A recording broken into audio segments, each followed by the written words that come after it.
All right, so driving the new 2025 Ram 1500.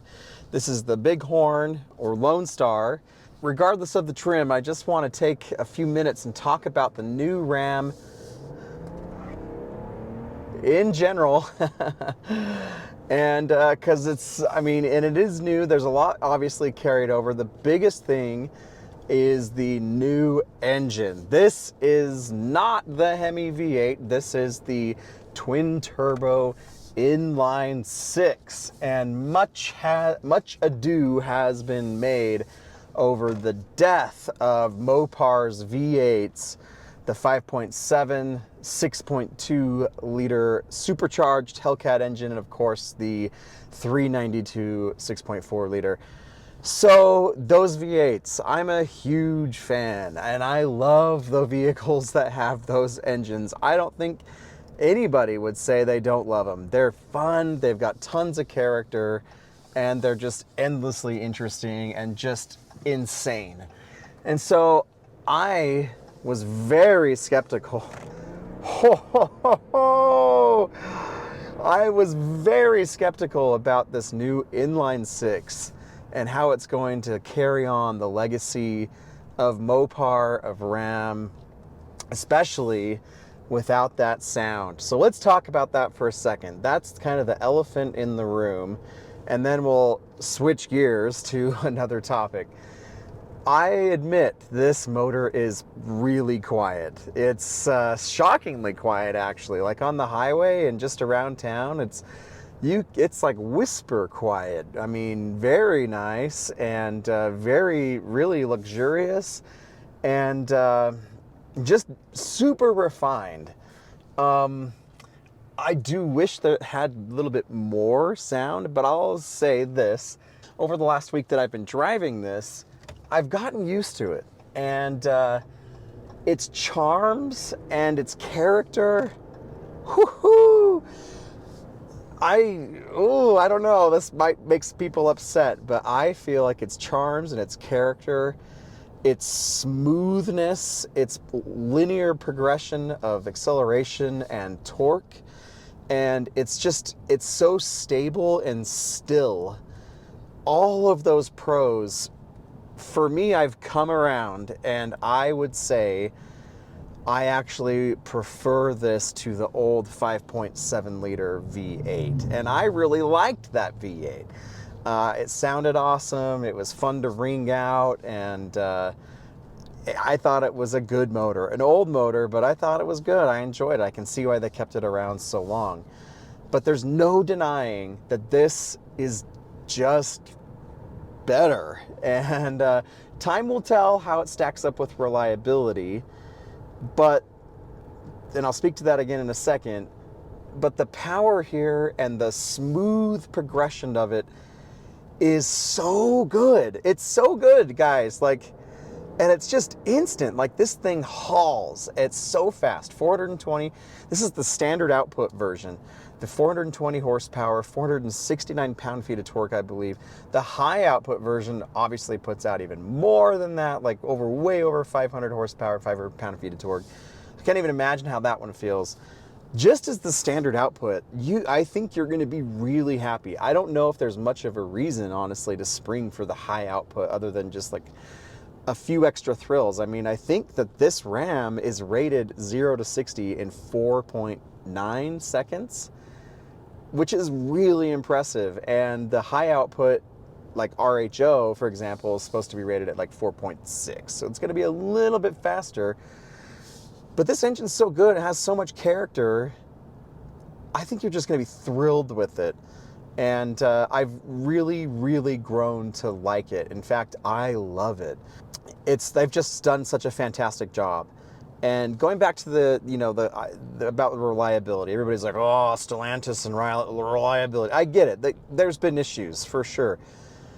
But I think we have to be honest and just pause for a second and just accept that every manufacturer right now, with all of this tech, with all of the turbocharging, and I'm not excusing it, but every manufacturer right now has issues with their motors. Even the legendary, reliable Toyota is replacing like all of the Tundra engines. So, I mean, not all of them, but Like the Tundra engines, they're replacing them. The full thing, just done. They had their turbo issues, so Ford has had plenty of problems with their EcoBoost, the 3.5 liter EcoBoost, and other engines over the years. And so let's just kind of level the playing field, and let's just say every manufacturer is going to have reliability things that they need to deal with.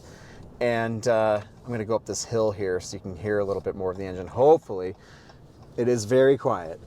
But if every manufacturer has some reliability issues, ooh, it's so torquey.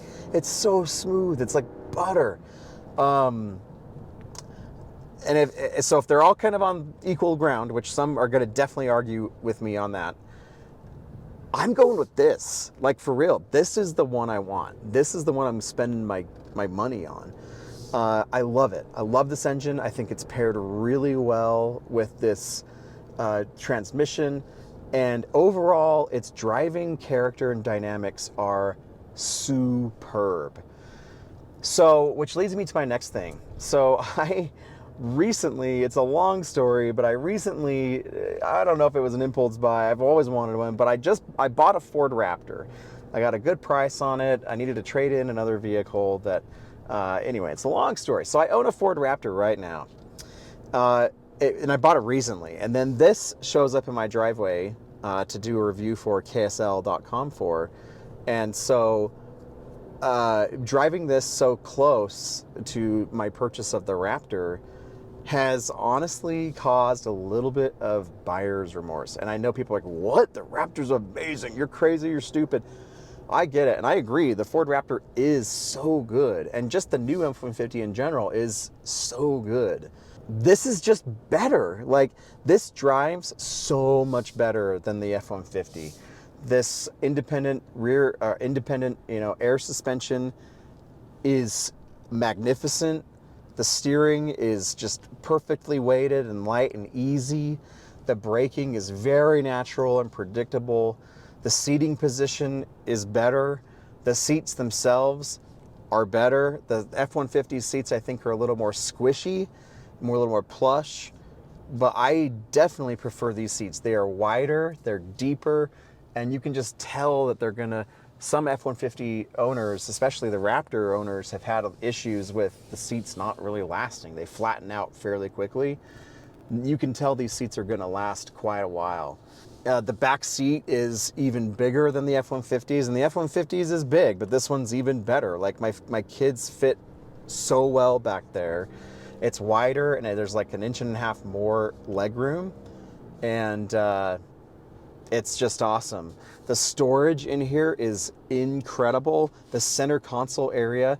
Now, this is a Ram with the dial, with the RHO, and the TRX have the traditional shifter here. But I gotta say, after having another time go around with the dial shifter on the dash and additional console storage space opened up here, I prefer this. I kind of wish the RHO and the TRX just had the dial. I know it's cool to have the lever and stuff, but the dial feels so good, and it doesn't take up like hardly any space, and it leaves all of this open, which allows for a huge center console that you can slide forward and backward, and you can put anything in there. It's just a great design. And so anyway, I just really love this truck, and I know people are sad, myself included, about the V8 going away, especially because they sound so cool. And hopefully Ram can kind of figure out some different exhaust options, at least like on the aftermarket, to make this sound a little bit more burly. But even as it is, I've kind of grown to not really mind it, like, or even care. Like, it's so good to drive. It just kind of makes me forget about the sound that I wish was there. So I guess the last thing to really kind of talk about is the price.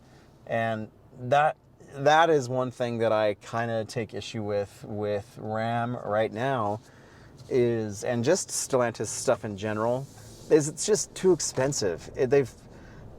This truck optioned out as it is, which it's interesting the options it doesn't have. It's fair. It's got the tech group. It's got some nice stuff. It's got heads-up display, and it totals up to $67,000, which is quite a bit. And I know a lot of dealers are heavily discounting these. Like, I bet you could go find this truck for like close to 10 grand off. And for 57, 55, yeah, I think I think this is a pretty good truck for that price. But at 67, if you're to pay full price, I don't know. I don't know. I still want this truck. I don't think I'd go and get I don't think you're going to get a better deal on an F-150 anyway, or a Silverado. But 67 grand's kind of a lot. Especially if you do some homework, and I mentioned this on my Jeep Wrangler 392 video because I love that Jeep so much. There are some dealers, if you're willing to work with them and maybe ship your car or travel there and drive it home, there are some dealers across the country where you can order Stellantis products like a Ram, for example, or a Jeep for really good prices. Like, I know of a couple where I can order like a brand new RHO, or I think any 1500, and they immediately just, boom, slap, take 10 grand off of the MSRP price. Which at 10 grand off, that's pretty great. Like, I can get a loaded, and I'm really seriously considering doing it.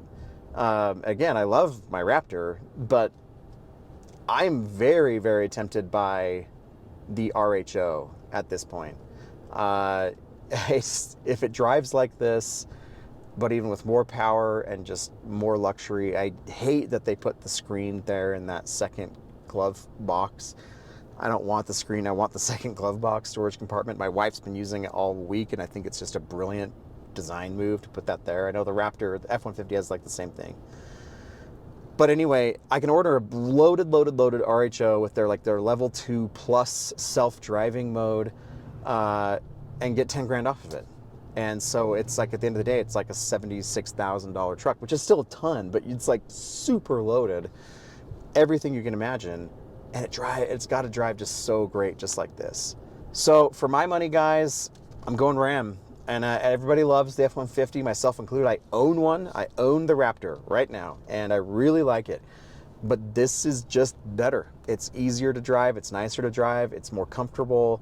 The power, honestly, it feels more powerful than even the Raptor. The power is delivered better. The transmission is better. It's fantastic. My only qualm, that's a little unfortunate, is the fuel economy. So I've put 260 miles on this truck as of right now, and it's been a really solid mix of highway and around town driving. And I'm averaging 15.3 miles per gallon. Ram says you can put regular fuel in this. They don't recommend it because you'll get more power, and I just think these engines they're under a lot of stress. They're kind of high stress engines. This is a 3-liter twin turbo Inline-Six, but still 15.3. The last Ram 1500 Limited that I tested with the old 5.7 V8 actually got better than this does, which is kind of a bummer. Like, I know that Ram's kind of being forced to make these engine changes at this point, or I believe they would have just kept going forever with the Hellcats and all that. But it is a little disappointing that it's not a little bit better. My Raptor, for example, over about the same amount of miles that I've driven it, about 260 miles, I've been averaging almost 17 miles per gallon. So I'm getting better fuel economy in the Raptor with its 3.5 liter EcoBoost than I am in this. But I still stand by that it's just better to drive, so much so that even though it gets worse fuel economy, I'm still probably going to go with this instead of that. Anyway, I hope that helps someone. There's been a lot of talk. I could talk a lot more about this truck, so if you want to email me or message me, I'm not terribly active on Instagram, but you're welcome to comment in the comments, and I'll try to comment. Definitely, obviously, subscribe and like this video, but you can email me as well if you want. But I'm a big fan, and I think Ram has really made something really special here. And you're going to have probably some reliability issues no matter what truck you choose, honestly. And or maybe not, I don't know. But again, if the playing field is fairly equal, but over the three, I'm buying this one. So anyway, guys, thanks so much for watching, and leave some comments down below, and let's discuss this truck even further. But go check it out, and you can get a deal on these like right now, and I think it's definitely worth your consideration. So talk to you soon, and thanks so much.